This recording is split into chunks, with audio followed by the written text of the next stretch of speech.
Okay, what is Nirvana? The Buddhist truth most people misunderstand. Imagine hearing about a place where there is no suffering, no fear, no endless worrying about tomorrow, no anger, no greed, no hatred. Many people hear the word Nirvana and imagine heaven. Others think it means disappearing forever. Some believe it is a magical paradise where Buddhists go after death. But according to Buddhism, almost all of these ideas are misunderstandings. So, what is Nirvana? And why has it fascinated people for more than 2,500 years? Let's find out. The word Nirvana comes from the ancient Sanskrit language. It literally means to extinguish or to blow out. But what exactly is being extinguished? Not life, not consciousness, not existence itself. Instead, Buddhism teaches that nirvana is the extinguishing of the three fires that keeps people trapped in suffering. These fires are greed, hatred, and ignorance. According to Buddha, these three forces influences almost every painful experiences in life. Greed makes us constantly chase things we think that will make us happy. Hatred causes anger, resentment, and conflict. Ignorance keeps us from seeing reality as it truly is. Because of these three fires, we become trapped in an endless cycle of craving, disappointment, and suffering. The Buddha called this cycle samsara. Samsara is often described as the endless cycle of birth, death, and rebirth, but it also represents something we experience every day. Think about it. You want something, you finally get it. For a while, you're happy. Then the excitement fades.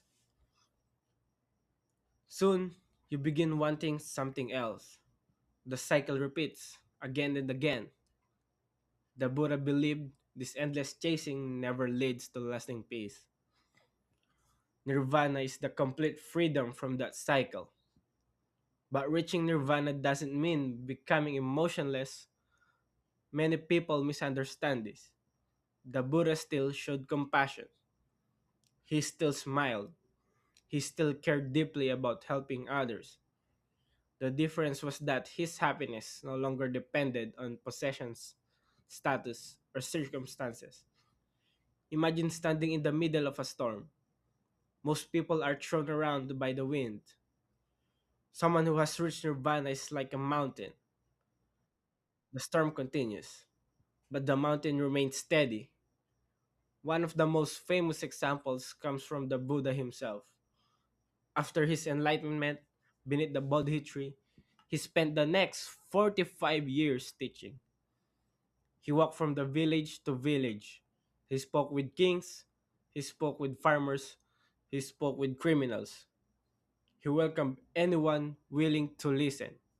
Even when people insulted him, he remained calm. Instead of reacting with anger, he responded with understanding. This is reason Buddhists see nirvana as a transformation of the mind rather than a magical reward. Another common misunderstanding is that nirvana means disappearing after death. Different Buddhist traditions explain this in different ways. However, they generally agree on one point. Nirvana cannot be fully explained using ordinary language. The Buddha often avoided giving detailed descriptions. Instead, he encouraged people to experience the path for themselves through ethical living, meditation, mindfulness, and wisdom. Trying to describe nirvana with words, some teachers say, is like trying to explain color to someone who has never seen. It must be experienced directly. Does that mean only monks can move toward nirvana? Not at all.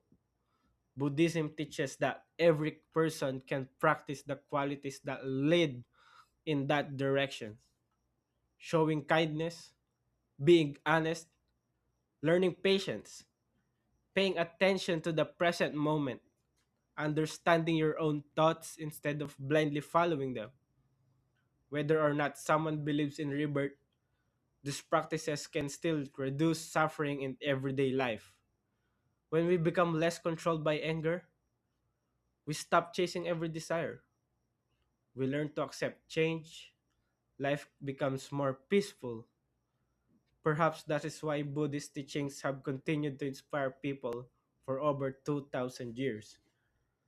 Nirvana is not about escaping the world, it is about seeing the world clearly. It is not about becoming someone else. It is about freeing yourself from the habits that create unnecessary suffering. Whether you follow Buddhism or simply enjoy learning about ancient philosophy, the idea of nirvana invites us to ask one important question. If lasting happiness cannot be found in things outside ourselves, where can it truly be found? Hmm. Now that's a question. Thank you for watching. If you enjoyed learning about the true meaning of nirvana, don't forget to subscribe to Bodhi. Every week we explore Buddhist history, ancient philosophies, mysterious legends, and timeless wisdom that continue to inspire millions around the world. Until next time, stay curious and keep seeking wisdom.